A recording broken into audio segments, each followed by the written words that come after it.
各位早晨啊！嚟到10點鐘嘅環節咧，我哋先跟進下市況最新嘅表現啦。大市咧喺早段高開517點啦，講緊隨即咧已經係上返20天線同埋22000嘅大關，最高位咧曾經上過去大概22107點啦，同開市位咧再升多大概20零點嘅。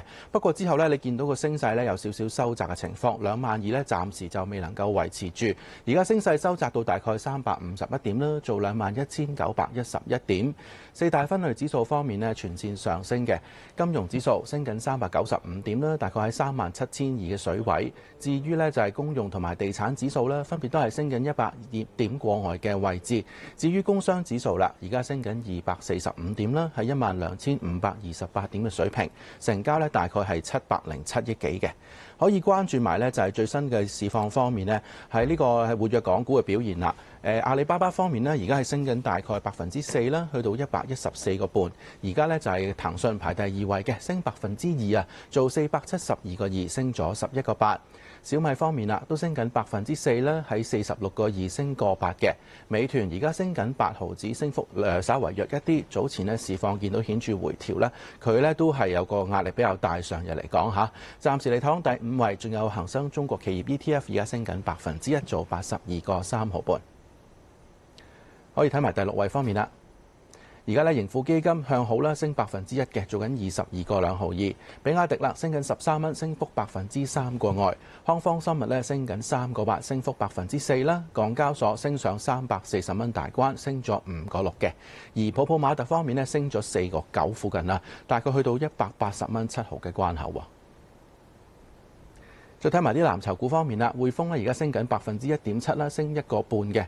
而友邦方面升緊超過2%，中移動啦反而係逆市要回落，跌翻2% 到，去到81個2。煤氣咧而家升緊4仙，做緊呢個7蚊嘅水平嘅。嗱，講咗咁耐呢個市況好似升幅有啲收窄啊！即刻請嚟身邊嘉賓咧，有洪灝早晨啦嚇。嗱，見到一個市況咧，呢個即係上一次見你嘅時候咧，印象中就係咧呢個兩會過後啊，你喺北京咧風塵僕僕咁趕翻嚟啦。嗰陣時就話俾大家知內地經濟嘅狀況最新係點，同埋個市況當時喺高位嘅。記得咧，你印象中你就覺得啊，可能嚟緊呢就預示嗰個市況方面可能會有啲顯著嘅調整。我琴日同你傾偈嘅時候咧，你就俾咗2個主題我，一個就係內地經濟。一個咧就係個股市嘅巨量波幅啊！究竟喺呢個情況之下，經歷咗巨量波幅之後，經濟係咪可以繼續強勁呢？今日要同阿洪灝傾下嘅。好啦，不如同我 update 下呢，就係話過去嗰1個月啊，你觀察翻最新大中華市況或者係內地經濟嘅表現，俾咩評語先？我覺得一季度經濟好明顯係好於預期啦。咁我哋 GDP 係5.4啦，咁 PMI 其實都係顯示係仍然處於一個擴張嘅期間。咁呢個主要都係因為咧，一季度嘅時候咧，我哋有大量嘅呢個出口訂單，係因為呢個特朗普嘅關稅影響啦。咁其實好多出口商咧都係囤貨嚇，去喺中國度買貨囤貨嘅。咁但係咧去到2季度咧，我相信咧呢一個經濟數據咧就會冇咁好睇啦。咁所以咧呢個亦都解釋咗點解我哋而家暫時未有睇到有呢個刺激政策啦。咁因為就係呢個一季度數據非常亮麗啦。咁同埋咧，我哋亦都見到就係話呢個關稅嘅談判仍然喺度進行緊。咁所以咧，如果你而家咁焦急去出手嘅話咧，咁反而係你浪費咗你嘅呢個子彈嚇。咁所以我亦都講明咗就係話，其實上面咧對於一季度嘅呢個數據都係比較滿意。係啦，你都提到第一季度嘅數字，相信你喺當時喺北京嘅時候，兩會期間應該都感受到唔少話數字表現理想嘅呢個信息喺個坊間或者個會上度流傳啦。但係睇翻最終出嚟嘅數字咧，工業頭一季係6% 增長，單係3月咧更加係7.7以上嘅增長。首季經濟整體增長咧5.4%，都係比預期嚟得強嘅。當時咧大家喺嗰個兩會工作報告過後就覺得好似冇乜實質措施啦，或者係嗰個嘅金額上，譬如話特別國債方面呢，亦都係有少少差過市場預期，比市場想像中嚟得順適一啲嘅。係咪都證明翻當時收緊少少，唔需要做太多，係一個合理嘅做法，留多啲彈藥咧嚟緊多啲轉彎餘地咁樣？係咁，所以嗱，我哋而家仍然雖然市場喺度預期呢個降息啦，我哋都其實係冇呢個通脹壓力嘅。咁同埋咧，我哋亦都見到就係話存準係亦都未有大幅下降啦。咁其實呢啲都說明就係話大家都喺度等緊一個機會，一個窗口嚇。咁今後呢個90日咧就係呢一個談判嘅窗口啦。咁我相信會有一個協議達成喺呢個90日嘅窗口入邊。咁所以咧呢個時候我哋應該等到呢個談判有啲眉目嘅時候，我哋再去決定下我哋點樣去用呢個政策去托穩呢個經濟。係，但係咧，其實可唔可以講下你預計嗰個時間或者磋商嘅過程係會有幾複雜咧？因為尋晚突然間聽到就係話，美國財長又放風出嚟話，可能我哋個商談咧冇想象中咁複雜嘅，我哋都有意傾嘅，好似咧少少釋出咗橄欖枝啦。但係呢啲消息咧就唔係話經常出現嘅，喺講完一輪放寬或者係有放低呢個大家高姿態嘅情況之後咧，好快又會再咧重新講法上面咧強硬起嚟啊！其實呢個波動或者呢個上落，我哋要點樣應對？或者打算有一個幾長嘅一個 timing， 我哋先至覺得呢件事係真係會慢慢開始，唔好話即係有成果啦，真係開始見到有坐低傾嘅消息。當中之間嗰個嘅經濟嘅起跌，我哋應該點樣應對或者面對呢個過程？好明顯就係話首先呢個特朗普認識即係已經俾人 call bluff 啦，簡單講嚇。咁所以好明顯咧就係話。我哋中國喺呢一個談判入邊，我哋使用嘅呢個策略係非常正確，即係呢個博弈嘅策略係非常正確，就係話我哋喺度拖延呢個時間。咁呢個時間越拖咧嚇，咁你個美股美債受到嘅衝擊就會越大。咁當喺呢個時候咧，你去呢一個再去談判嘅話咧，咁你喺對手嘅呢個談判台上咧，處於一個更加有利嘅地位啦嚇。咁所以琴晚嘅呢個180度，再次180度大轉彎，都唔知轉第幾次啦已經。咁大家亦都唔好太意外，就係到時候再轉一次嘅。啱。係啊，喂！如果係咁嘅話咧，我調翻轉諗，其實呢啲第一季數字強勁咧，係俾咗我哋一個更加高嘅籌碼去同美國傾呢個中美貿易談判喎。但係呢啲高籌碼嘅背後咧，就係好多嘅外加一啲嘅評論或者分析嘅睇緊，內地經濟咧可能都無可避免受住貿易關稅談判，無論幾時達成又好，而家呢一刻的確係高達140幾甚至240幾嘅關稅嘅，已經開始咧係全面調低咁滯，包括稅銀咧去到3%嘅增幅，但係我印象中咧好似冇一間行咧過去咁多年嚟咧係睇到4樓下嘅增長數字嘅。呢啲數字我哋係需要警惕，係需要聽清楚啊，定係還是其實隨住貿易關稅嘅談判有進展嘅話咧，可以又係好似美國嘅談判立場咁180度咁扭轉嘅咧？我哋嘅方法就係第一就係我哋冇去理會對方嘅無理呢個條項啦。咁第二咧就係我哋通過呢個合規法律嘅程序咧，去走呢個 WTO 即係世貿組織嘅呢一個申訴嘅渠道咧，去指出對方嘅做錯嘅地方啦。咁然後咧，我哋而家應該係收到呢個 initial response，就係話呢個世貿組織認為我哋係有道理嘅嚇，我哋嘅申訴有道理嘅。咁但係世貿嘅一個糾紛排解咧，年計係啦，冇錯啦，就佢首先太慢，第二咧其實世貿仍然係呢個美國主導嘅一個組織嚟嘅嚇，咁所以呢一個申訴程序有一啲用啦，唔可以話冇用咁，但係至少你可以指出嚟呢一個對方嘅關稅嘅不合理性。嗱，見到就係頭先都講啦，3%。以往我哋聽到呢個數字就成日覺得，呢個係中央嘅底線，一定唔可以逾越嘅。仲講到話今年其實實際個經濟目標喺報告寫落去係5左右啊嘛。如果你同3.5咧假算簡單啲嘅個約數，都爭咗1.幾個百分點。其實呢個幅度係你覺得係點樣先可以彌補得到咧？萬一出現一個關稅嘅傾唔埋嘅情況之下咧，其實會唔會真係有機會落到咁低？我哋中央到時落藥係咪要更加強勁呢個力度？我相信肯定會㗎啦。咁今年咧其實如果係出口關稅大戰繼續啦，咁我哋出口肯定會拖累嘅。咁以前出口係一個好重要嘅增長嘅contributor 啦。咁甚至如果喺疫情嘅時候超過100% 嘅呢個增長都係喺出口嚟嘅嚇。咁所以咧今年都好可能就係話喺邊際，即係相對於舊年咧，咁你出口可以做嘅事情就比較有限啦。咁投資方面咧，其實房地產雖然佢有一定嘅氣息啦，即係呢個房價下跌嘅速度喺度放緩啦。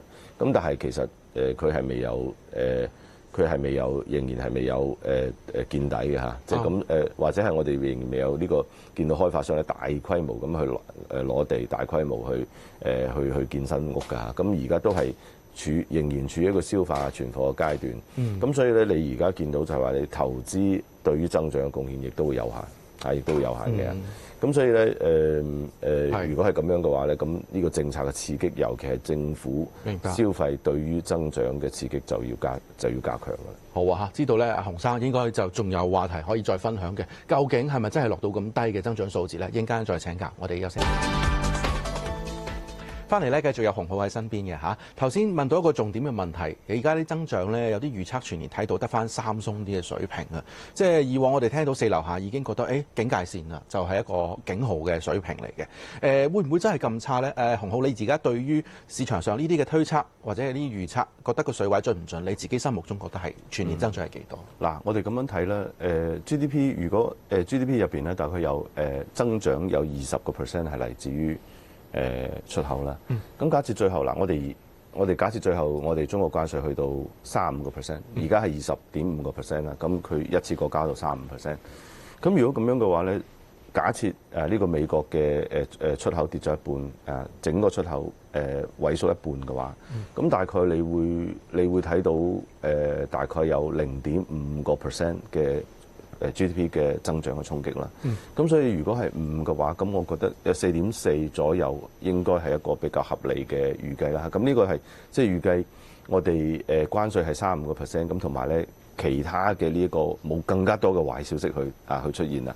咁我覺得今年4.4左右應該係一個比較合理嘅預測啦。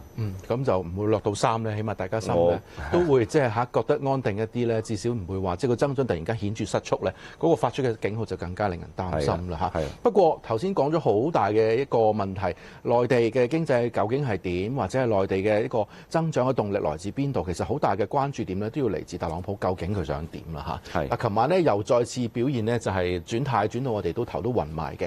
見到咧，琴晚佢突然間喺白宮咧喺一個記者會上面咧，就提到話突然間會話大減對華關稅。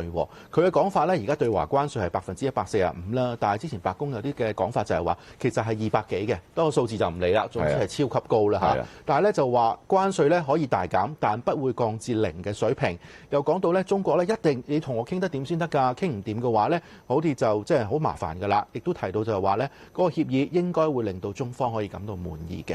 呢個咁嘅轉態，我哋國家嘅立場或者國家喺呢個談判上，其實發出咗咩嘅信號咧？你覺得？我覺得佢係好希望同我哋開始談判啦。咁畢竟咧，我哋而家見到就係話，我哋中國嘅呢個談判嘅策略咧，係取得比較滿意嘅成績㗎啦。如果我哋淨係從呢個市場嘅表現嚟睇啦，咁其實A 股、港股咧表現得好穩㗎。我哋港股而家慢慢收翻呢個缺口，22,000幾呢個缺口啦。咁中國 A 股大概3300點，即係上證3300點咧，其實冇乜點喐㗎。雖然當日有一日咧係大幅下挫，係冇錯。咁，但係我哋而家基本上係收回呢個失地啦。咁美國就唔一樣啦，美國係好明顯係佢技術形態非常 ugly 啦。咁你見到呢個從技術形態嚟講咧，咁其實佢呢個出現呢個死亡交叉咧，咁隨後嘅幾個月咧，美股喺歷史上都會出現一個非常大幅度嘅回撤嘅。個幅度係幾大？係幾成㗎？起碼有20%到30%。OK。如果係咁嘅話，再落去，其實佢而家俾我哋就係睇到佢嘅底線啦。之前逐個底線試破就係債息不能過高，然後美元不能崩潰，然後股市不能再跌。似乎咧呢3個我哋已經知道佢嗰個底牌係點樣玩㗎啦。冇錯。咁樣談判之下，佢完全冇即係可以佔上風嘅餘地㗎咯。如果係咁嘅話，我覺得佢佔上風嘅地方就係話佢係一個我哋最大嘅客戶之一啦。咁客戶要求你重新談判呢個價錢嚇，入貨嘅價錢咧，咁因為佢嘅體量咁大嘅話，咁我哋仍然都係要嚇作為一個好嘅供應商，都係要嚇 listen to the customer， 即係聽呢個客戶有咩講嘅嚇。咁但係咧佢上嚟佢好無理、好野蠻咁話嚇，我係要加到200%嚇。咁其實加到100% 以上，其實大家都唔使玩嘅，大家冇使玩。咁國家之前都表咗態，我隨你噏啊，真係隨你噏嘅。咁所以我哋嘅策略係啱嘅。咁同埋咧，我哋而家由於對方咁野蠻啦，咁其實我哋見到咧，我哋內呢個中國人嘅共識啦，咁其實都係support 我哋呢邊嘅呢一個訴求㗎。咁所以呢個亦都反映喺我哋嘅股市表現係非常穩健嘅。如果再傾落去嘅話，其實你覺得佢仲有啲咩籌碼或者咩未拎出嚟嘅殺手鐧，可以令到我哋即係難聽啲講，中方要就範或者坐低同佢傾咧？因為其實好老實，即係可能最初咧唔係用個咁強硬嘅姿態話，不如我哋傾啦。中方可能咧願意坐低喺個談判桌上慢慢講。冇錯。你而家咁樣即係拋完一啲威脅啊，同埋一啲嘅即係呢個不可接受嘅開天殺價嘅關稅之後咧，似乎係令到嗰個窗口咧閂到非常非常細。即使咧你講任何嘅口態，即係語調上面嘅放寬咧，其實可能我哋中方都未咁快會願意即係話即係同你恢復一個談判嘅喎，即係可能係不惜任何代價分分鐘。係啦，冇錯啦。咁睇下我哋嘅對手有咩更加好嘅表現啦。咁畢竟咧冇人係希望喺一個俾人威脅嘅情況下，好似威脅嘅情況下去達成所謂嘅協議咧。咁樣嘅情況下達成嘅協議咧，一定係對於我哋係不利嘅。咁佢有啲其他咩殺手鐧咧？嗱，譬如話啱我哋講到啦，去到35%啦，咁其實係比咩100幾% 好好多。咁但係相對於我哋以前嘅呢個20% 嘅關稅咧，咁其實係高咗好多㗎嚇。咁呢個第一點啦。咁第二點就係話我哋嘅轉口貿易。咁喺18年第一次貿易戰之後咧，咁其實我哋係喺東南亞呢個東盟國家咧有好多報告，喺墨西哥、拉美國家有好多報告㗎。咁譬如話，我哋而家嘅最大嘅呢個豆粕，即係個餵豬嘅豬飼料啊。咁其實佢係喺巴西入口嘅，就以前係大部分喺美國入口嘅。咁所以咧，而家你轉咗呢一個目的地之後咧，咁其實對方可以威脅你嘅呢個角度就少咗好多啦。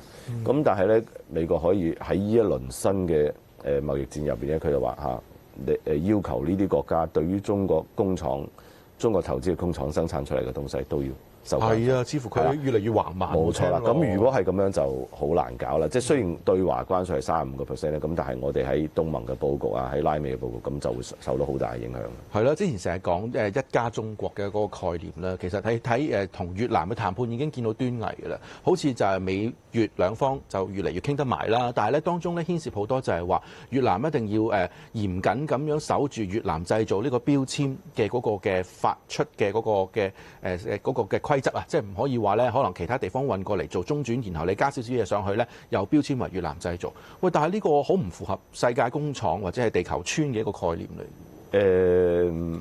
點講咧？因為美國認為特朗普或者係呢個特朗普嘅呢個關稅牌咧，認為咧佢而家美國睇到嘅呢個歷史性嘅貿易赤字舊年去到1萬幾億美元嘅，呢個係人類歷史上都未見過咁大赤字嘅。咁所以佢認為係一個損失。咁但係佢未有睇，即係未有認識到嘅就係話，如果你係一個儲備貨幣，你要成為全世界嘅儲備貨幣，你一定就要做到就係你願意去背負咁大嘅赤字，咁樣你個美元先可以喺全世界範圍入邊流通。咁同埋咧，全世界你開放你個資本市場，全世界先可以將呢個資本咧重新去投入你個美國市場。咁所以咧喺宏觀經濟入邊咧，我哋見到呢個帳戶嘅平衡咧，我哋應該會見到經常帳戶即係貿易帳戶啦，同埋我哋嘅資本帳戶應該係平衡嘅。咁當你嘅貿易帳戶越大，咁你貿易赤字越大，咁你個呢個資本嘅呢個順差就會越大，即係資本流入嘅力量。即係佢哋成個班子對國際收支個概念咧，冇錯啦，搞唔清。冇錯啦，咁呢個就係點解喺過去幾年咁多錢流走去美國，美國成為全世界宇宙嘅中心嚇，呢個市值瘋狂咁膨脹。咁呢個都係有賴於呢個貿易赤字喺度不斷咁擴大嘅嚇。咁所以呢個宏觀嘅帳戶嘅平衡咧，其實我認為佢哋係冇意識到嘅，同埋呢一個赤字作為美國作為一個最主要嘅儲備貨幣咧，佢係必不可少嘅。你必須要願意承擔咁大嘅赤字。喂，如果係咁樣啦，對個市場、金融市場啦，尤其是嚟講，有啲咩含義咧？頭先講就係話好多錢湧入美金，就曾經導致強美元嘅一個情況啦。早幾日我哋見到個美元咁樣潰散咧，就即係話俾你知，市場上咧無論係美元啦、美元資產，譬如係股票或者係債券咧，全部都唔想要啦。之前咧曾經出現過一個信心危機，佢又想要有貿易平衡，但係咧又要繼續美元強，甚至係霸主嘅地位，兩者唔可以魚與熊掌兼得，係咪咁樣？係可以咁樣講啦，即係話如果你係全世界儲備貨幣咧，咁你就係全世界最後一個願意喺危機嘅時候願意攞錢出嚟嘅。你就係要承擔咁樣嘅角色。咁否則嘅話，你冇呢個擔當嘅話咧，你係冇辦法成為最主要嘅儲備貨幣嘅。咁所以當你要將呢個貿易嘅帳戶拉平嘅時候，第一你就會見到呢個資本嘅流入就會減少啊。第二咧就係全世界由於你貿易逆差嘅減少咧，咁咧全世界對於美元嘅依賴性就會減少嚇。咁所以咧嗱，你而家見到就係美元突然間嚇，舊年都係10月份嘅時候，特朗普上台嘅時候都去到112、113嚇，而家去到97㗎啦嚇。咁所以呢啲都係好明顯就係話，即係呢個國際社會咧睇清楚呢個資本流動嘅方向嘅時候咧，咁佢自然就會喺呢個美元啊撤翻啲資金出嚟嘅。咁嚟緊，譬如就住美元或者美債方面，你覺得嗰個形勢或者走勢會點呢？之前嘅信心危機係一次過啊，定係還是其實一路會延續嚟緊？我哋會再見到啊？我認為美元仍然會震盪下行走弱啦。咁我覺得low 90即係低嘅90蚊出頭啊。咁我覺得係。應該係有10%喎，如果咁計，應該係大概率嘅事件係接近10% 嘅 depreciation， 應該係大概率事件啦。咁美股咧，其實我哋啱亦都有提到，就係話佢技術形態非常差。咁從交易嘅角度嚟睇咧，咁我今年我要去交易，一般嚟講嚇，我哋交易嘅時候，我哋係要交易一個強嘅 momentum， 即係價格勢能好強嘅股票嚇，即係我哋係越高越買，越高越買嘅嚇。咁而唔係話我哋去揾一個而家跌咗20%幾啦，嘅一個股票市場去買，因為你個價格上係好弱嘅。咁所以咧，如果係你係一個 trend following 嘅 model 嘅時候咧，咁當你見到呢個技術形態，譬如我哋啱講呢個技術上出現嘅死叉啦，咁你個 program 即係你個 model 啊，你個模型啊，就會嗌你從呢個市場撤出嚟去投入更加強嘅市場，譬如話港股已經係啊，譬如話歐股、港股啊等等嚇，咁同埋黃金。咁所以咧，我相信呢個趨勢係未有結束嘅嚇。咁同埋喺技術形態上面咧，我哋見到呢個趨勢不但未有結束，反而喺度加強緊。係咪即係如果2-3成，仲要跌多至少1000點啊？標指為例。標指嘅話，我相信今年我哋應該會見到4300點樓下啦。即係相對於上一次跌落嚟嘅低點係4800點啦。咁仲有大概10% 嘅呢個下行嘅空間。好，留意住啦。我哋翻嚟咧，當然會講下大家好想知港股會點樣行，轉頭傾。翻嚟節目繼續咧，有洪灝喺身邊嘅呢節咧，當然就唔好吊大家胃口啦，要講下港股嘅走勢。嗱，重溫翻啦，上一次阿洪灝同我哋做嘉賓傾偈嘅時候咧，大概就係兩會過後3月中度啦。嗰陣時係3月嘅10幾號。嗱，如果大家見到嘅話咧，其實咧之後3月19號咧就係24,874，即係今年恆指高位出現啦。然後咧當刻咧，你其實咧就同我哋講話，嚟緊風險大，升咗好多。果然真係咧好快就出現喺3月中打後嘅回吐啦，甚至去到4月初，大家呢個日子係大家都知嘅，因為對等關稅講咗好耐，4月2號會發生，會有宣佈嘅。但係冇諗過佢嘅力度咁強啦。另外咧，去到月中咧仲出嚟就係話，有200幾個%咁樣嘅一個關稅嘅情況嘅。你自己睇啦，經過咗相對嚟講一個顯著嘅調整，而家我哋慢慢回穩。第一節你都提到話，我哋慢慢修復緊嗰個嘅裂口。下半年或者係第2季打後，我哋應該點樣預測個恆指嘅諗法咧？我認為2季度我哋處於一個收復區間啦。咁我哋大家都見到喺呢一次跳空落嚟嘅時候咧，咁其實佢產生好大嘅 gap 嘅嚇。咁喺技術上咧，你係有一個 fill gap 嘅需求，即係你將呢個跳空嘅缺口咧重新去填滿。咁我哋而家就係喺度填緊呢個缺口啦。咁所以咧，我相信咧，喺3月中我哋做呢個節目嘅時候咧，我哋當時見到就係話，首先就係港股升得好急啦，技術指標基本上喺超賣嘅區間啦。咁但係咧，當時嘅盈利嘅預測並沒有發生最根本嘅改變嘅。咁即係話你個基本面嘅變化冇 catch up 價格嘅變化。咁呢個時候咧產生一個 dislocation 好容易會引發一個互利了結嘅咁樣嘅一個交易嘅。係。咁同埋咧，去到4月份咧，咁大家都知道就係話呢個關稅要開始啦嚇，4月2號呢個關稅要開始。咁同埋咧4月份咧作為一個月份嚟講，佢對於我哋中國股票市場嘅季節性係好差嘅，每一年都係咁樣，即係每一年嘅大跌都喺4月開始嘅。咁所以喺3月中我哋運行到24,000幾呢個高點嘅時候咧，咁其實我相信喺今年年初參與咗嘅朋友獲利咗5000點嘅朋友咧，咁其實我相信佢哋亦都有一個獲利了結嘅咁樣嘅需求啦。咁向前睇咧，咁我相信我哋先將呢一個花啲時間將呢個缺口補缺咗先。係。咁然後我相信今年下半年3季度嘅時候咧，港股仍然都會有，我哋會見到一個更加高嘅高點。好啊！嗱，我哋如果留意翻，其實今年年初由底位開始去評估個市況啦。喺1月頭嘅時候咧，當時就未有一個 DeepSeek 相關嘅炒作發生啦。嗰陣時咧就落過去18600嘅。之後我哋咧經歷咗個對等關稅，然後大幅調整咧，由24000跌落嚟咧，底位就19200。係咪可以合理地預測我哋嚟緊下半年嗰個底位會一路上移咧？有啲咩因素支持我哋嘅市穩步向上咧？呢一個我相信嗱，首先我哋喺第一節講到就係我哋中國嘅呢個政策嘅應對啦。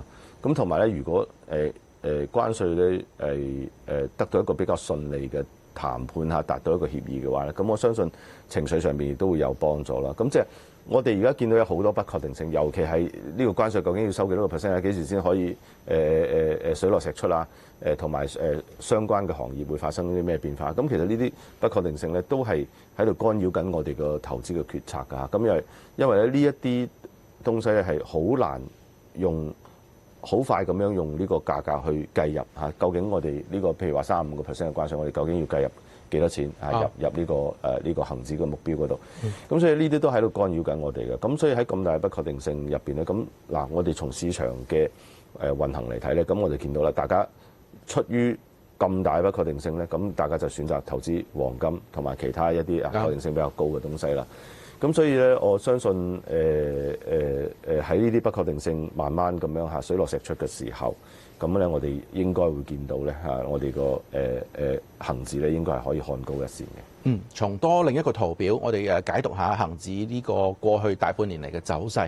睇翻每個月嘅指數波幅點數啊嚇，睇翻呢就係其實啱啱舊年9月嘅時候咧，單月咧上落嘅波幅位咧4500幾點，之後咧波幅收窄，亦都見到我哋個市咧係去到低位度沉底啦。但係去到咧就係1月尾打後2月開始炒 DeepSeek，同埋就係4月咧啱啱我哋呢個關稅戰咧打得越演越烈嘅時候咧，個波幅又再上揚翻，分別有4300同埋差唔多4200點，4000幾點呢？係咪話歷史嚟講個波幅越度好高嘅一個點數呢？又唔係嘅。我睇翻呢歷史數據，譬如08年呢金融嘅危機嘅時候，或者海嘯嘅時候呢，曾經單月有成7000點都見過嘅。但係呢個咁大嘅波幅，即係相對嚟講，過去一段時間我哋立咗好耐啦，港股。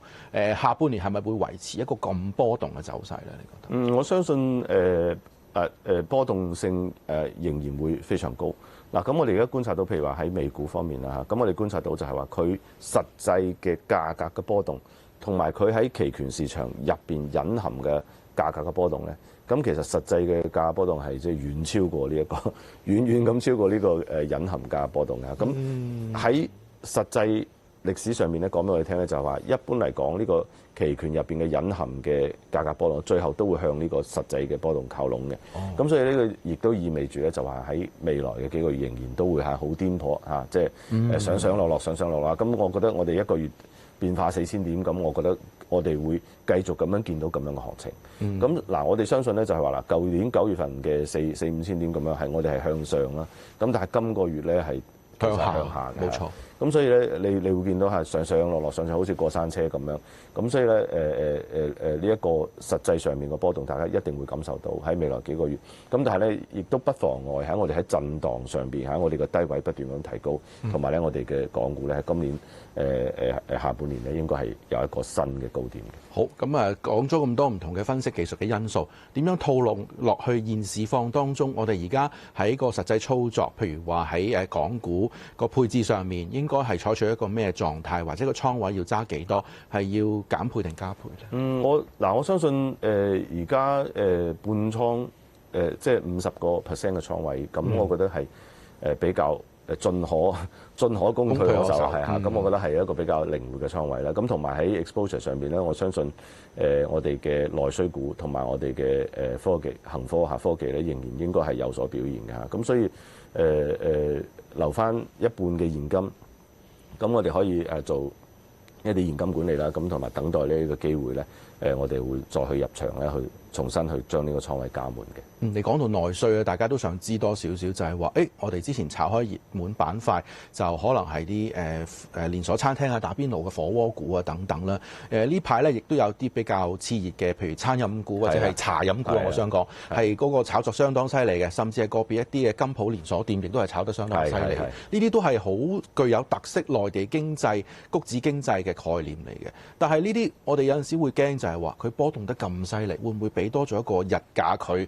其實有陣時炒過龍咧，我哋點樣分辨呢？喺譬如話穩健嘅投資者同埋可以進取少少嘅投資者嚟講，喺呢啲股份嘅取態上應該點樣留意咧？我相信每一個板塊嘅炒作佢都有自己嘅原因啦。譬如話有啲茶飲股咧，咁佢的確見到喺過去幾年佢擴張係非常快嘅。啱。咁所以亦都俾佢有一個炒作嘅熱點嘅故仔可以講咯。咁其實但係咧，我更加希望就係大家喺炒作之餘咧，我哋係去睇基本面，同埋咧我哋睇呢個整個行業同埋整個經濟嘅轉型嘅趨勢啦。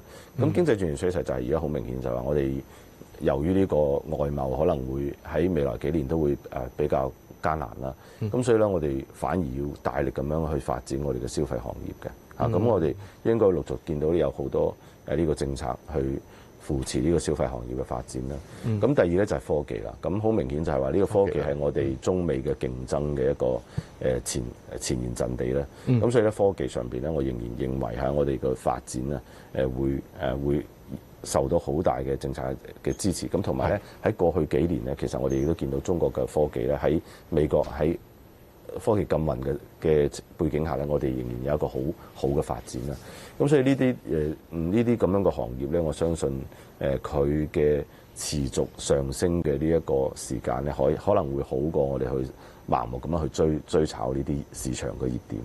要留意熱點股可能要小心啲，但係咧內需整體甚至喺科技板塊咧，鴻鵠都覺得應該咧係可以配合到國家內需擴張嘅政策咧，有個好嘅表現嘅。好啦，總結翻市況，講咗一輪之後咧，個市上翻22000啊嚇，22000啱啱企喺呢個關口啦，升緊439點，升超過2%嘅。哇，講咗好多話題啦，今日咧好多謝鴻鵠咧同我哋咧係仔細分析，包括咧就係內地經濟啦，甚至係個貿易戰最新嘅變化，以及係咧 update 下嗰個港股嘅投資策略嘅。傾到呢度，有機會再同你傾偈。今次請嚟嘉賓盧駿匡阿 Chris 嘅，阿 Chris 你好。Hello，你好，大家好。你好，今日個市就旺翻好多啦。今日叫做佢氣勢翻啲嚟，咁啊大家又開始諗下咧，追咩股份好咧？點揾好咧？咁啊今日同我哋咧講嘅尋寶條件係啲咩啊？係啊，咁睇翻啦，近日咧市場咧一路都係圍繞住咧呢個關稅戰啦，咁所以咧我哋咧就應該咧即係揀股嘅時候咧要考慮埋呢個因素啦。係啊，咁啊就揀開應該話避開嗰啲貿易戰風眼嘅股份。咁啊不過如果用技術指標去睇嘅話咧，邊啲比較適合咧？係啊，咁其實用技術指標去睇咧，係相對咧係比較容易同簡單嘅，因為首先咧你要留意翻啦，其實咧喺4月7日咧恆生指數咧跌超過3000點咧，就係講緊咧因為咧係即係受到外圍影響啦，有個關稅戰嘅問題啦。咁所以當日嘅恒指嘅裂口咧到今天都未補嘅喎，咁所以咧我哋咧就藉住呢樣嘢咧去做一個比較啦。如果我哋見到個股咧係能夠咧係率先補翻咧當日嘅裂口嚇，咁反映翻咧其實咧呢個貿易戰嘅消息咧對相關股份咧個影響唔係太大嘅。咁第二步咧就睇下咧有冇資金流入去追捧啦。嗱呢樣嘢咧我哋要睇埋咧佢能唔能夠係創52週高位㗎。如果能夠做到嘅話咧，亦都咧反映翻咧係有資金追捧。咁如果呢兩個條件同時咧都能夠係發生嘅話咧，相信咧後市走勢咧係會比較強嘅。咁其實整體咧你都係揾一啲強勢啲嘅股份喎，而唔係話博反彈啊、低位撈貨啊咁樣種，而係真係喺呢個市況底下你都係揀最強嘅喎。係啊，因為咧其實點解而家唔撈底咧？大家要留意翻啦。其實近日咧能夠即係做到呢啲咁嘅條件嘅股份咧，嗱都見到咧係普遍一啲係叫做避險股啦，係或者公用股之類嘅喎。咁所以咧其實咧喺呢啲情況之下，大家知道啦，資金流入呢啲板塊咧就係一個市況比較係弱啲或者係風險高嘅情況。咁所以咧如果真係撈底嘅時候咧，就要等待咧呢啲股份咧成個板塊開始有個調整，咁啊反映翻咧資金開始進取翻啦，嗰一陣咧先係真係撈撈底嘅時機嚟㗎。OK， 好啊，咁啊最強勢股，咁啊不如俾啲例子同大家講下。咁啊第一隻咧就係隻榮昌生物9995啦嚇。咁啊4月7號其實都有裂口跌嘅，不過個裂口就相對好細啊嚇，好快已經回補啦。呢隻點樣符合你嘅心目中嘅條件咧？嗱，咁頭先講過啦，4月7號咧，基本上咧下跌嘅港股咧，都會有超過90%嘅，咁所以有裂口係唔出奇嘅。問題係可唔可以短期之內咧係能夠回補翻個裂口啦？咁我哋見到啦，裂口出現咗之後咧，其實咧喺2個交易日內咧，已經完全補翻晒咯，咁反映翻咧，其實咧個影響咧對呢隻個股嚟講咧係唔係太大，咁所以見到咧其實係能夠咧喺短期裡面咧係補翻個裂口啊，同埋你見到佢彈翻上嚟嗰一日啦，一隻大陽燭當日都有啲成交嘅配合，似乎咧有資金係入翻市嘅。好啦，呢度係第一點，咁我哋咧見到呢隻股份咧真係受嗰個關稅戰影響咧唔係太大，咁啊先提過第二樣嘢啦，究竟咧係咪有資金流入咧？我哋見到咧隨後一日咧已經咧顯著地咧係破咗52周高位啊，咁反映翻咧其實咧除咗咧係即係受關稅戰影響少之外啦，亦都係資金流入，咁呢啲股份你見到往後咪一路係向上升咯。係啊，咁啊近日咧都升穿翻舊年4月嘅高位啦。不過呢2個禮拜咧，其實累升幅度都大啊。咁啊點去判斷破完52周高，哇枕住破頂啦？幾時係一個適合嘅時間追咧？仲追唔追好咧？嗱，咁個關鍵咧就在於咧，佢破咗52周高位之後咧，我哋見到咧跟手嗰日咧就做咗支陰燭嘅，咁呢個就係一啲叫做技術突破之後嘅一啲係後抽啦，或者係一啲短期嘅整固啦。咁當呢個整固咧完成之後，股價能夠再破頂，再上翻去嘅時候咧，就意味着咧新一輪嘅升勢係展開。咁所以有2個步驟，應該係3個啦。第一個就係咧破咗52周高位，反映翻有資金流入。咁但係通常咧隨後咧都會有少少回落嘅技術調整嘅。當呢個調整完成咗，股價再向上破位嘅時候咧，就係咧入市嘅時機啦。OK， 哇！不過咧佢即係後抽嗰下，再破頂嗰下咧都好幾個交易日之前啊，而家現價追唔追得過先？嗱，咁留意翻啦，究竟咧我哋咧去考慮追唔追一啲股份咧，就睇下佢咧嗰個咧亢奮程度或者嗰個升勢係如何啦。嗱，一般嚟講嚟最簡單嘅方法咧就係睇翻咧佢距離10天線嗰個幅度有幾大。咁你見到佢咧其實咧維持着咧係即係距離10天線嘅幅度咧都唔細㗎，而且咧都冇係叫回落翻到10天線左右啦。咁反映翻咧其實個勢咧係有少少亢奮嘅，同埋升得比較急。咁呢啲情況下咧，我覺得咧就即係要保守少少，就唔好喺現階段追入嘅。OK。好啊，咁啊現價36個3毫半啊嘛，10天線咧大約係31個1嘅位，偏離咧超過係5蚊。咁啊呢隻咧，哎呀咁啊 miss 咗最佳嘅時機啦。咁啊放住止腰先啦，咁食住花生睇下佢個股價去到邊。同埋頭先補充翻一句啊，因為話要揾啲非貿易戰嘅風眼股份啊嘛。其實如果睇翻佢舊年嘅年報咧，佢嚟自美國嘅收入咧，只係佔整體收入0.6%左右，即係整體收入17億啦人民幣，只有得1100幾萬咧係嚟自美國嘅，咁啊應該照你啊相對係啦，佢影響相對細啲，咁啊照你當佢唔係風眼股份啦。不過呢隻就望住先，不如舉多隻例子同大家講下。你話隻6823香港電訊咧都係呢個嘅觀察名單之一喎，係咪？嗱係啊，我哋咧其實咧頭先提過啦，喺呢段時間能夠升得上去，一係咧你就係真係避開咗個風眼，一係咧你係一啲咧係即係叫做係公用股啊，有啲防守性㗎啦。咁正好咧，我哋見到咧6823咧香港電訊就係一啲具有防守性嘅，亦都唔受咧今次咧呢個關稅戰影響。咁所以你見到咧，其實咧佢喺當其時啦，港股咧出現一個叫做係即係調整嘅時候咧，跌成3000點咧，其實咧佢咧都係咧喺即日咧能夠咧係咧補翻晒個裂口喎。呢個就真係咧率先補翻裂口啦，反映翻其實咧嗰個即係外圍情況咧對佢咧係冇影響。喂，因為就咁睇咧，嗰日其實冇裂口啊，係啊，你其實嗰日最多係跌過4%，收市咧就只係跌1%嘅。咁點解讀咧？買方好強。嗱，反映翻咧，其實資金咧就揾緊啲地方去避險啦。咁即係除咗一啲即係避險資產啊，例如金嗰啲之外咧，其實咧就會揾翻啲防守性高嘅公用股。咁呢一隻就係嘅，同埋我哋睇翻咧佢嘅息率咧都係唔錯。咁所以咧，其實即係喺當個市況咧比較震盪嘅時候咧，相關嘅呢啲公用股咧，其實咧都會係比較係受惠㗎。係啊，同埋睇翻佢成交量咧，嗱下面嗰啲巴就係成交量啦，最高嗰支就係4月7號嗰日。嗱嗰日係由低位收窄翻上去啊嘛，成交咁大，咁啊似似乎買方嘅力量好強啦。咁啊，呢隻又係咪一個即係適合追嘅時機咧？而家嗱，咁呢個其實咧都同樣咧符合我哋剛才所提嘅條件。第一樣嘢，佢係早過恒生指數咧係補翻個裂口，佢甚至係當日啊即時都補翻，咁所以咧反映翻咧都係一隻唔錯嘅考慮嚟嘅。咁隨後咧我哋咧亦都咧見到佢咧係破咗頂啦，咁一路反覆咧升咗上嚟嘅。咁而家嚟講咧，見到開始咧係有多少調整啦？最反之陰燭啊，今日嚟講，咁你就等佢咧做完個調整之後，睇下有冇機會再破頂啦。如果能夠咧有動力破頂嘅時候咧，唔排除呢個升勢都可以延續嘅。哦，咁啊呢隻就要等佢後抽完成咗。咁有啲咩信號發出就係一個入市嘅時機咧？嗱，咁我哋要留意翻啦。咁通常咧個調整完成後咧，我哋都要睇下個調整會唔會持續落去，抑或咧佢係即係止跌回升有個承接力喎。咁呢一樣嘢咧就要睇翻佢係咪能夠咧即係再破咧短期嘅高位啦。咁所以暫時嚟講咧，我覺得可以觀望住先嘅。咁呢一隻咧同剛才嗰隻咧叫做係即係弱股咧有少少分別嘅。雖然咧佢都係企喺10天線以上啦，咁但係咧佢距離嘅幅度冇咁大，咁所以咧相對下咧亦都咧風險係低少少嘅。OK， 好啊，今日呢個高位就11蚊，即係如果佢後抽完之後再突破翻11蚊咧，嗰下就係追入嘅時機。有冇其他指標要配合㗎？嗱，其實我哋都可以留意翻嘅。如果大家咧係即係擔心係即係高追嘅話咧，望翻早前咧，其實咧佢每次咧去到咧20天線左右咧，都會咧係有個反彈。咁你可以咧等佢咧慢慢咧落翻嚟20天線嚇，咁掂到之後，然後再向上升做翻啲陽燭嘅時間咧，咁就亦都係一個買入時機嚟嘅。咁所以兩種做法都可以㗎。哦，即係第一個做法咧，就係等佢即係調整完，然後升穿翻今日嗰個位11蚊。一係第二個做法咧，就係等佢調整去到條20天線，有承接出翻支大陽燭，嗰下有承接再追。兩個做法。OK， 好啊。咁啊呢隻又要袋住先啦，因為今日咧呢一刻都未係一個時機，不過就擺落觀察名單度啦。第三隻你話想同大家講下隻泡泡瑪特。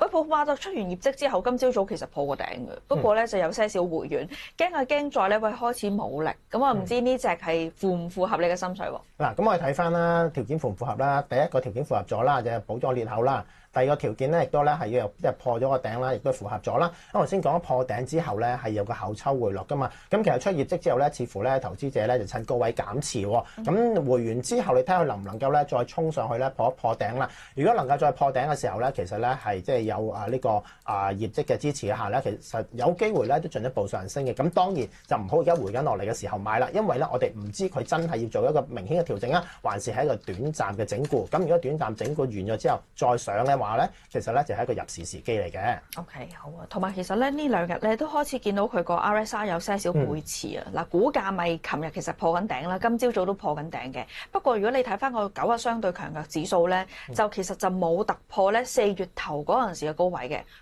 股價突破 RSI 冇突破，似乎有少少唔係好跟得上咯。咁啊，所以如果部署起上嚟咧，有啲咩策略咧？例如會唔會即係止蝕位啊嗰啲，其實都可以參考到點樣 set 咧呢啲。嗱，大家係關注啦 ，RSI 背馳只係反映翻上升動力咧係追唔上，唔等於係即刻見頂嘅。好啦，咁如果大家入咗市嘅時候咧，我哋又揾翻咧近期咧一啲V 型嘅反彈嘅底啦。咁我哋見到咧，其實近日咧都有一個喺度嘅，就係嗰啲近日啦前4日嘅交易日咧嗰個陰燭嘅低位，嗰一日嘅低位係一個短暫嘅支持嚟嘅。咁如果假如一入咗市之後要做翻風險管理咧，就用翻呢一日嘅陰燭低位做一個風險管理啦。OK， 好啊，咁啊3隻股份啦，咁啊有啲就要觀察住嘅，咁啊有啲做例子啦，俾大家參考埋。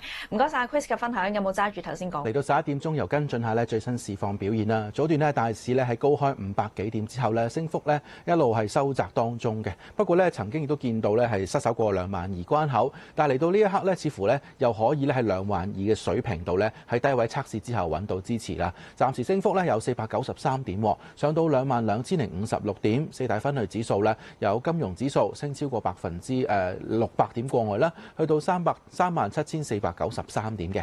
而個工商指數咧都係升超過300點，成交咧1172億嘅。可以望埋啲活躍股份早段嘅表現啦。排頭位有阿里巴巴啦，而家升幅擴大到5%添啊，去到116蚊，升咗6蚊。小米方面咧更加係抽升6%過外啦，去到47個3毫半。佢成交額咧更加超前咗另一隻嘅科網巨頭就係騰訊。騰訊咧而家升3%啫，去到476個2嘅。排第4、5位咧係兩隻 ETF， 包括國指 ETF， 而家升緊1個5毫6，升近2%。盈富基金升超過2%，去到22個3毫8。可以睇埋第6位嘅活躍股份啦，有美團跟住，升幅咧喺經歷上日嘅受壓之後咧，有翻啲反彈，不過咧比起市況咧似乎弱一啲，而家升3%到啦，喺134個2。比亞迪股份更加係升4%添啦，去到393個6。不過咧之前有炒作咧連日破頂嘅泡泡瑪特咧，早段再見高位之後咧回吐，而家跌翻8毫子，喺175個1。港交所而家升緊超過2%，去到342個4。康方生物咧都升緊6%添啦，去到94蚊1毫半附近。睇埋啲主要藍籌類啦，見到咧就係匯控升近3%，去到84個8。友邦升幅都差唔多，去到56個1，升咗1個6毫半。不過望翻隻中移動咧，暫時要逆市跌2%啦，落到81個2。仲有煤氣而家升緊超過1%，去到7蚊05仙附近嘅。呢一節咧揾嚟嘉賓傾傾個市況先啦。阮子希 Harry 喺度嘅喎 ，Harry 你好。你好，你好，係。個市咧喺琴晚嘅美股反彈之後咧，本來諗住唔係太關我哋事啦。不過講多一句就係話關稅嗰邊咧可能有得傾，嗰個情況有啲緩和嘅憧憬咧，又刺激個市向上。而家個市上到22000關口啦，係咪繼續上咧？可以望啲咩位先？呢個咧都幾難講㗎，因為咧其實而家你成個講緊係中美之間嘅升市咧，都係一個彭博嘅報導報出嚟嘅啫。咁啊，即係講緊係咧，即係阿財長嗰個秘密會議啊嘛，講到好似好 juicy 咁樣嘅。咁就你見啲錢咧肯買嘅又咁啊，所以咧就似層層咁樣嘅成件事。咁但係咧就我就好簡單啦，因為咧呢啲我哋叫做報導啦，或者係咧可以係一個消息咧即刻調翻轉頭嗰啲嘅睇法咧，咁樣買落去嘅話咧，我只係會試少少咯，即係譬如話咧，即係如果你真係覺得佢哋有條件去買落去，繼續係即係叫做覺得成件事可以緩和嘅，咁我就少少地用啲2倍 ETF 啊咁樣去試下，咁樣去做，因為我正如我啱啱所講啦，你180度改變，你可以係一分鐘嘅事，即係一個 news 出翻嚟就即刻冇咗噶啦。咁所以咧就大家個買落去嗰個意欲上邊咧，又或者係即係咁樣買大細咧，個風險都仲係幾大嘅。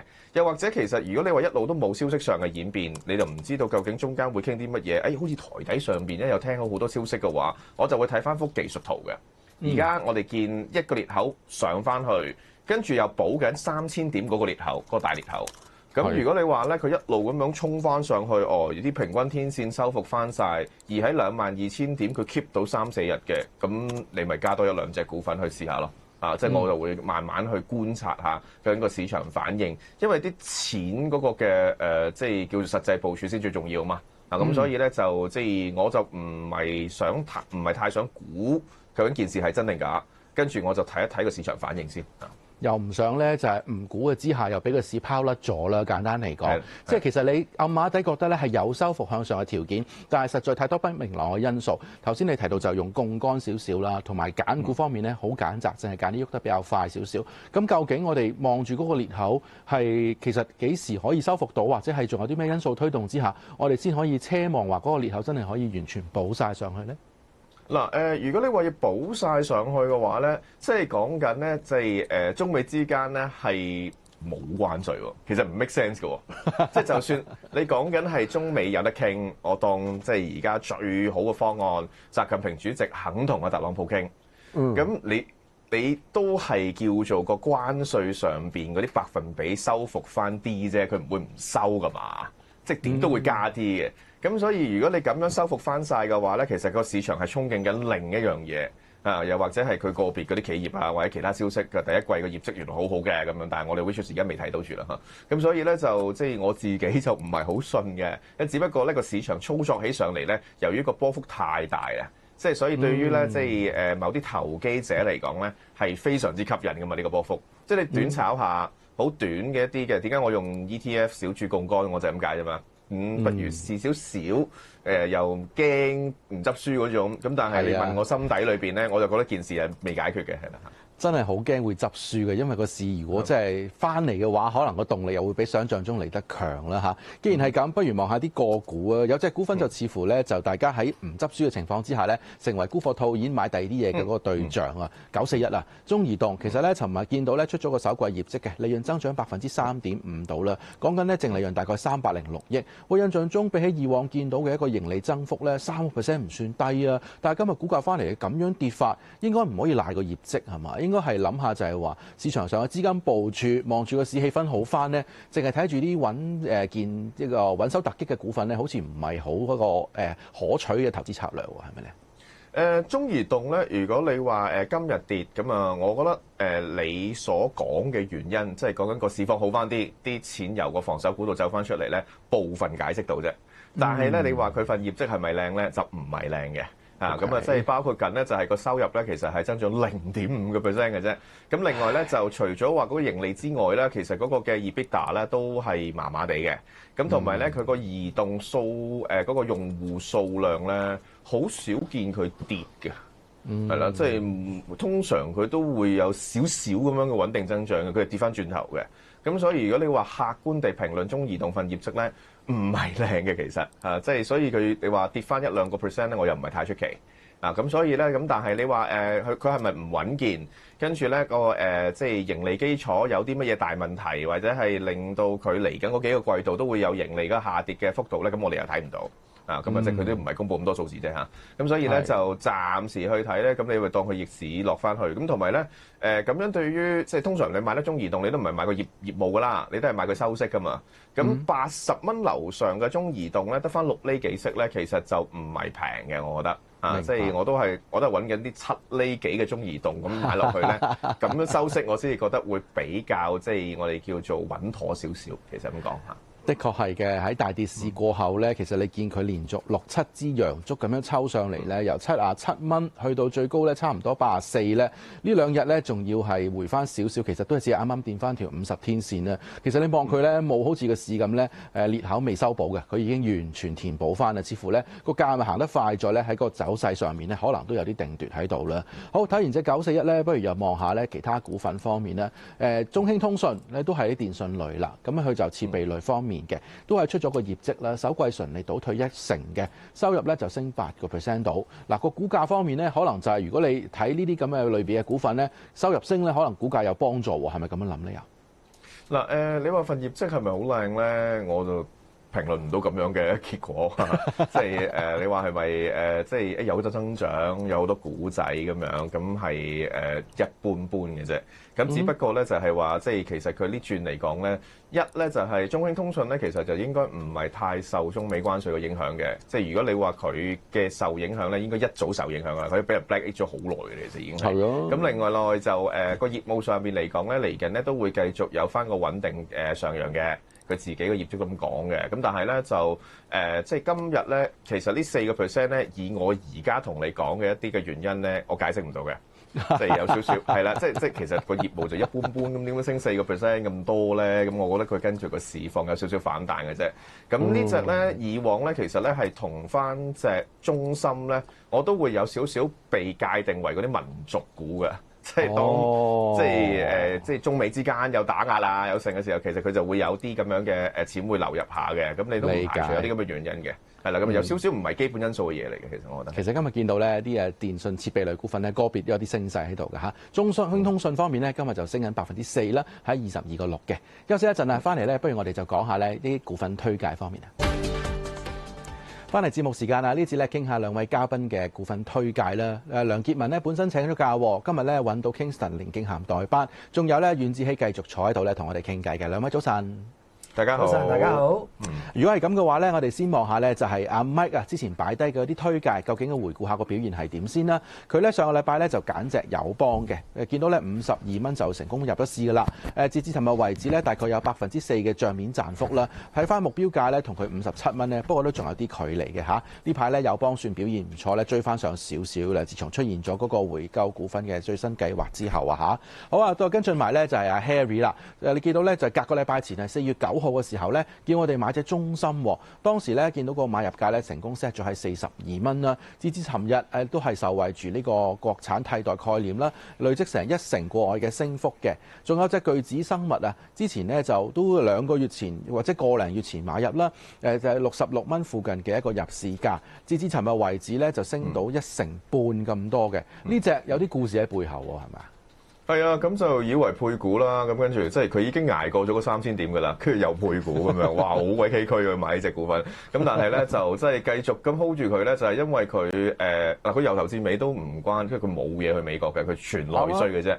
係啦，咁所以咧就原材料成本所有嘢都係內地，跟住個 demand supply 都係內地，咁所以咧就暫時如果你話咧佢叫做咧比較佢而家佢內地叫做美妝界嘅茅台啊嘛呢隻，佢講到咁勁，我 keep 咗陣啦，咁就係啦，即係佢嗰啲品牌嗰啲增長啊，所有嘢咧都 keep 到嘅其實，咁啊睇一睇佢嚟緊第一、第二季嗰個嘅業績會點樣啦嚇，慢慢。冇，你幫我哋 set 嗰個目標價 set 得高啫，其實如果1成幾咧，可能有啲觀眾都會覺得賺都唔錯利潤啦，走咗啦。譬如望翻咧，其實佢最新嘅價錢咧76個2啊嚇，講緊咧同你個目標價82蚊，你覺得仲有上升空間？咁既然一路 keep 住，即管望下係咪真係可以再賺多一陣咧嚇？好啦，講咗咁多咧，不如睇翻 Kingston 咧，啱啱其實上個禮拜咧幫阿 Harry 代班嘅時候咧，都揀咗隻股份俾我哋嘅，就係隻股明啊。回顧翻嗰個走勢先啦。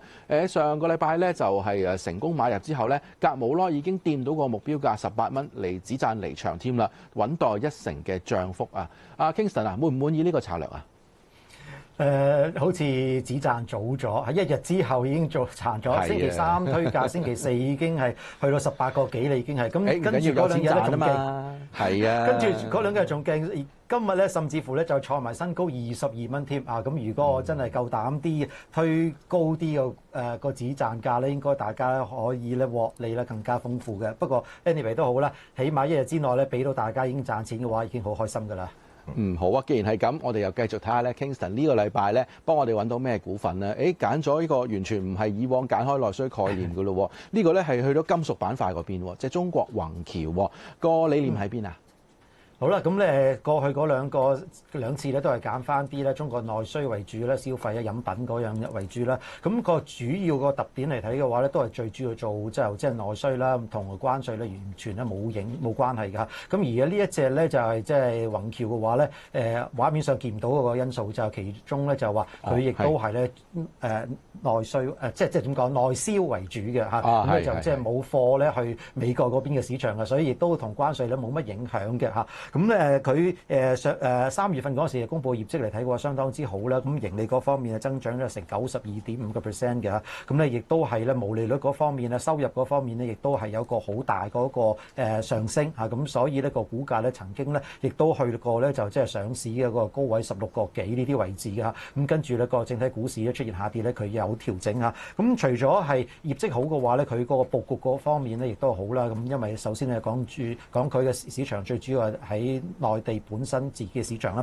同埋佢亦都係未來會係進一步咧就係轉型去到一啲高智能化嘅嗰個產業啦，咁或者係做啲高端嘅鋁嗰方面啦，同埋咧呢個咧亦都係符合咗咧就係國家嗰方面嘅政策嘅嚇。咁再進一步咧就見到咧就係即係喺標普咧就係上調咗佢嘅評級咧去到 BB 啦嚇。咁雖然有嗰個債務個壓力咧都仲存在，但係咧佢個結構嗰方面咧，資本結構嗰方面咧，都係維持一個相當之健康嘅，咁所以咧就即係嗰個股價咧少少係低估嘅，而家仲係咁，所以係見到個股價咧係開始咧慢慢係回升翻嘅，而家係。好啊嚇！既然阿 Kingston 咧講到咁仔細，我哋又望下佢咧建議嗰個買入策略係點啦？建議咧就13個半到買咧，睇14蚊，其實唔係好多空間嘅啫喎，5毫子嘅啫。應該話sorry 冇錯，錯咗少少啊！嗰個目標應該 set 住15先嘛，15蚊嘅，好15蚊係。如果係咁嘅話，我哋望住咧最新宏橋嘅股價咧，而家升緊2% 到啦，係13個7毫2。呢個位未到落翻去買入價，係咪要等多2毫子先同再買？係啦，冇錯。原本諗住係13蚊入嘅，咁但係咧佢一路都唔肯跌落去，今日再進一步上升啊！咁所以調高咗少少13個半咧買入啦。咁睇住個目標價咧15蚊係咩咧？即係話咧佢由16蚊跌落嚟嗰下嘅話咧，嗰個高位咧大概15蚊到呢個水平嘅。而指示價咧亦都係咧就話近期一個係反彈完之後咧跌翻落嚟嘅話12個6左右，咁就 set 住喺12個半呢個位置咧，作為一個止蝕嗰個位置嘅。好，重複一次啊，目標上望15蚊，落翻12個半咧就要止蝕嘅。好，問下 Harry 先，呢隻嘅1378你覺得點啊？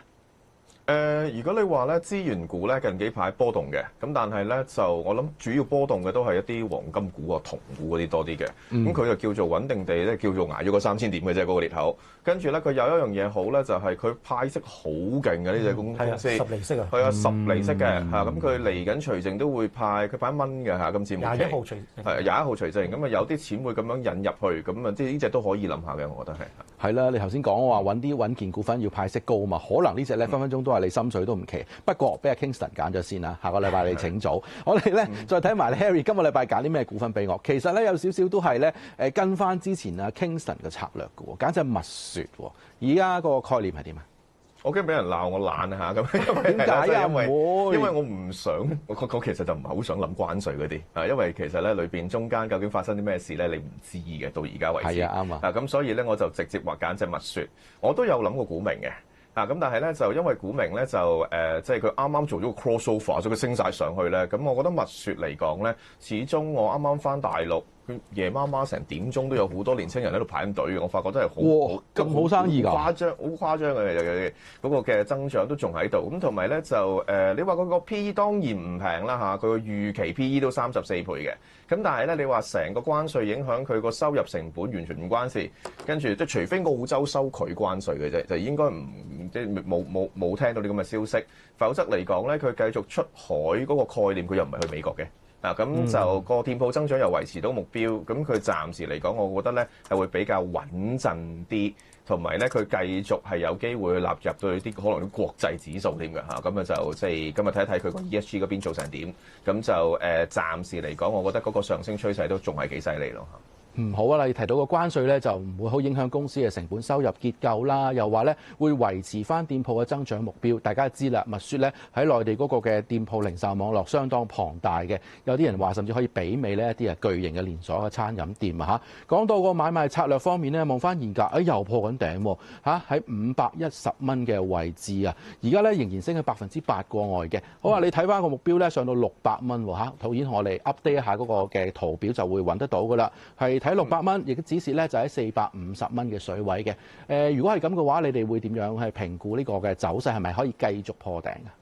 暫時嚟講咧，你話咧短期即刻見到600蚊，梗係唔係啦。咁啊，而家真係 mark 上去。咁而2成嗰個目標咧，其實咧即係嗰個 PE 咧都上到去預期40倍㗎啦。咁暫時嚟講咧，我就見佢嗰個店鋪數目咧，如果你話咧係 make sure 到佢咁樣增長嘅話咧，咁大家係寧願買啲比較貴啲嘅啲股份嘅。咁所以咧就即係咁，我揾隻龍頭大哥去比，咁我就喺個 PE 上邊俾個 premium 佢，個止蝕就落翻450蚊，即係而家現價 set 1成度嘅一個嘅止蝕價啦嚇。好啊，問埋阿 Kingston 先。之前你睇中呢隻嘅，不過咧你又嗌大家落翻260先好賣，從來冇落翻過去喎。咁而家高位歷史新高，仲追唔追咧嚇？係啦，當時286嗰陣時係講緊2月份嗰陣時，3月初嗰陣時啦，咁就即係一路升一路咧都買唔到，甚至乎咧佢今次調整嗰陣時咧，4月嗰陣時調整咧，我都嘗試咧自己想排隊入嘅，點知咧都係入唔到嚇，咁就一路飲恨啦，咁就同我冇乜緣啦，咁但係咧我都好中意嘅，我都好中意呢隻嘅嚇，咁首選一定係蜜雪嘅嚇，咁如果同股名嚟比較嘅話，蜜雪一定係好過股名嘅，咁但係股名其實都唔差，第二咯嚇，咁第一第二咁都即係我兩個都揀中呢隻。呢兩隻股票嘅話咧，其實咧就即係我覺得就真係幻世英雄啦嚇，所以我都係好支持啦。係啊，Henry 佢揀呢隻，希望咧真係有個機會去到600蚊呢啲位置啦。好啊，望住個股價咁樣上發咧，當然高位就會有少少擔心摸頂。不過好似兩位都覺得有少少可參考性啊，觀眾自己衡量風險啦。我哋傾住咁多先啦，翻嚟同 Kingston 咧答下觀眾嘅問題。翻嚟節目時間啦，再睇睇最新市況啊！而家維持緊2%過外嘅升幅，恆指就係穩守22000關口喎，升緊472點。內地兩個指數咧都係向上，不過咧升幅唔算太明顯啦。上證指數升唔夠1點，深證成分指數升63點，升0.6%，最新去到9934點附近嘅。阿 Kingston 不如咧幫下家庭觀眾啦。呢次咧先揾到咧張先生嘅 Apps 嚟，想問隻388港交所嘅，佢就話400蚊買咗㗎啦，哇揸咗好多年㗎咯，點算好咧？繼續揸好啊，定係換走佢？但係股價咧同佢買入價都爭成50-60蚊㗎噃。咁都揸咗咁耐啦，咁落過去近期嘅280零蚊呢啲位置都冇走，冇理由而家開始有個反彈上咗嚟啊，即刻會走咗嚟先嘅嚇。咁都繼續等啦。咁市場咧都係比較睇好港交所後市嘅發展嘅嚇。一嚟咧個股市都唔排除咧會有個機會再上翻去比較高啲嘅位置啊。今年年內嚇，咁如果貿易戰嗰方面嘅話，可以喺下半年平息嘅話，咁今年上翻去咧就上年嘅高位啊，24,000幾啊，甚至乎咧去到25,000、26,000都仲有個機會存在喺度。如果真係嘅話咧，大家知道咧，港交所基本上咧就係恆指嘅一個衍生工具嚟嘅嚇。咁都恆指升嘅話，港交所一定咧都可以上升嘅。咁所以今年嘅高位佢大概380蚊到啦。咁如果真係可以突破到24,000呢個位置嘅話，咁港股可以去到24,000咧，呢隻股份都有個機會再突破埋380蚊，上翻嚟400蚊呢個位置咧，都機會存在嚇。同埋咧，記住呢個咧就話400蚊呢個位置嘅話，佢買日價啫，但中間咁多年咧，佢擺咗好多息嘅啊，所以如果計埋息嘅話咧，佢可能咧唔需要400蚊咧，已經可以回本㗎啦。所以繼續揸住啦。當然咧，睇港交所市況點數升跌之外咧，仲要睇實個成交啦。今日其實咧半日未夠，而家1,300億過外喎。見到個市上翻嘅時候咧，成交明顯都好似活躍翻啲。係咪嗰個整體嗰個月均成交額咧，都會對個港交所股價有啲啟示㗎？絕對係㗎。咁上個月嚟睇嘅話，個月均嘅成交額差唔多成4,000億咁多啦，即係3月4月嗰時啦，最高成4,000幾億㗎嚇，冇錯係啦。咁就即係試過6,000億嘅，亦都係嚇。咁所以就即係如果成交嗰方面有增加嘅話，都對港交所一定有利。再加埋咧，市場咧一路都會好憧憬咧，真係美國嗰邊趕晒啲中概股走嘅話咧，全部咧有大部分都冇話全部咧，大部分咧過咗嚟香港嘅話咧，會令到咧就即係港交所嗰個收入嗰方面咧會有個機會大增。咁當然咧。呢個機會咧，就我自己覺得一半半嘅啫嚇，唔係話真係特朗普會出到呢一招嚇，咁就同中國嘅話，基本上咧就斷絕來往咁滯嘅話，基本上係冇乜可能嘅。咁呢個因素嚟睇嘅話，而家咧短期咧，我覺得就唔會咁容易再炒到佢咧好高嘅位置嚇。咁但係咧，整體嘅成交有增加，再加埋咧就即係。嚟緊啦，就見到係好多新嘅股份會喺香港呢邊嚟上市。香港呢邊 IPO 活躍翻啲啊，尤其是幫到佢哋嗰個上市費用嘅收入方面。冇錯啦，呢兩個因素嘅話咧，我諗覺得係呢個基本因素嚟嘅，可以帶動到個股價咧逐步咧做翻好啲啊，咁就即係冇問題嘅，繼續揸住啦。好，繼續揸住就係388，反正等咗咁耐都唔爭在嚟緊呢，可能有啲利好因素幫到股價啦。幫埋另一位觀眾咧 Apps 嗰邊咧見到咧就係阿譚小姐，佢就話咧隻1211比亞迪股份變相拆細，喺之前咧就買入咗噶啦。其實你見到個股價合唔合適咧，或者現價可唔可以再買咧嚇？原本已經有貨嘅話咧，繼續揸住先啦。咁我首先咧申報下先，我自己都持有住呢隻股票㗎，咁都一路繼續揸住咁，完全冇諗過走嘅嚇，咁我相信呢位觀眾嘅話都冇諗住走之餘嘅話，諗住再加碼嘅。咁如果再加碼嘅話咧，我就寧願真係等佢拆細咗先嚇，因為而家一手嘅話咧都仲係要差唔多成係20萬咁滯嘅嚇，咁相當之係貴㗎。等佢拆細咗，一拆三之後嘅話咧，變咗6-7萬左右嘅話咧，到時先至買嘅話咧，可能咧就即係個投入嗰方面咧係會少啲嘅嚇，咁呢方面咧會係比較好啲啦嚇。咁等下先啦。咁始終呢一隻股票嘅話，基本上咧就即係喺中國嘅龍頭嚇，咁未來中國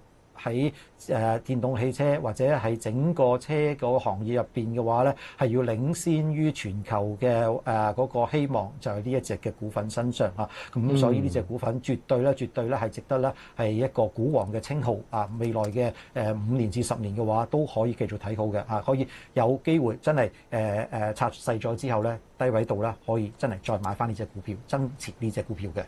好啊嚇！既然係咁咧，我哋又聽下觀眾嘅電話啦。電話旁邊應該陳小姐喺度喎，陳小姐。喂，唔該。我想買下隻中國移動啊。係，你幾時買㗎？我頭先開始嗰陣時買嘅，82個半。咁跌得咁快嘅，點解？我使唔使走咗啊？係啊。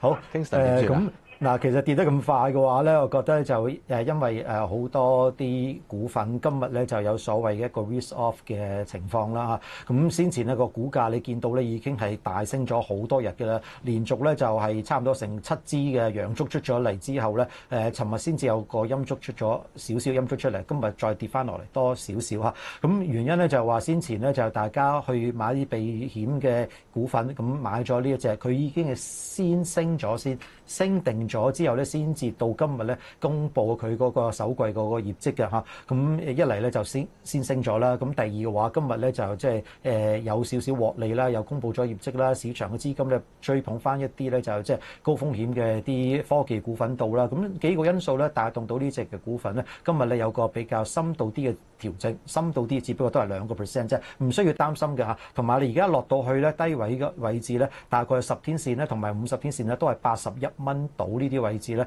係有個支持啦。咁雖然頭先都落過去80個半呢，80個8毫半呢啲低位嚇，咁即係話咧，如果呢啲位置81蚊到守到嘅話咧，你唔需要走住嘅。咁同埋咧，如果你真係攞個指示價嘅話，跌穿80啦，啊咁如果連80蚊都係跌穿咗嘅話咧，就先走一走先，你都係輸2蚊到嘅啫，唔係輸好多嚇。咁攞住呢個政策策略啦。咁如果真係佢守到81蚊呢啲位置嘅話，慢慢再上翻去83、84蚊嘅機會咧都係存在喺度嘅，所以唔需要太擔心住嘅。好啊嚇。雖然話咧有啲 risk off 嘅情況啦，不過有啲即係表現穩定嘅高息嘅呢個股份咧，其實個表現強勢嘅。譬如梁小姐想問呢隻嘅四川成渝咧107啊，4蚊就買咗，前景點？可唔可以收息之用？啱啱我同阿 Kingston 傾咧，呢隻107咧個股價咧係10級而上，近排咧升勢非常之急嘅。有咩原因咧？又或者4蚊佢買咗啦，算唔算高追？可唔可以再有啲多啲上望空間呢？係冇錯，呢隻股票嘅話，或者大家可以留意翻咧，所有啲公路股嘅話咧，其實咧都係有個唔錯嘅表現。第一，最主要咧就佢係主要係內需為主啦，呢個都算係內需啦。點為之內需咧？即係話喺佢個市場係中國市場啊，咁中國市場入邊嘅話咧，佢呢啲公路股份亦都係同內需有一定關係。如果你真係內需增加嘅話，對於係公路嗰方面嘅需求咧，或者使用量嚟睇嘅話咧，亦都有一定嗰個增加啊。咁就再加埋咧佢嗰個息啦，個息嚟睇嘅話咧，亦都有成7厘息咁高嘅嚇。咁所以無論係一個穩陣嘅避險嘅工具啊，咁亦都係一個收息嘅工具之下嘅話咧，公路股份咧都係有個幾好嘅追捧嘅價值嘅。咁不過市場咧好少留意呢啲相關嘅公路股份啦，咁所以今日攞嚟嘅話，見到有個幾好嘅升幅喺度，繼續揸住先啦。啊，我覺得仲有機會再試到更加高嘅位置嘅。好啊，多謝 Kingston 講咗咁多股份啦，有冇邊隻揸住㗎？持有比亞迪嘅。好啊，多謝你，我哋傾到。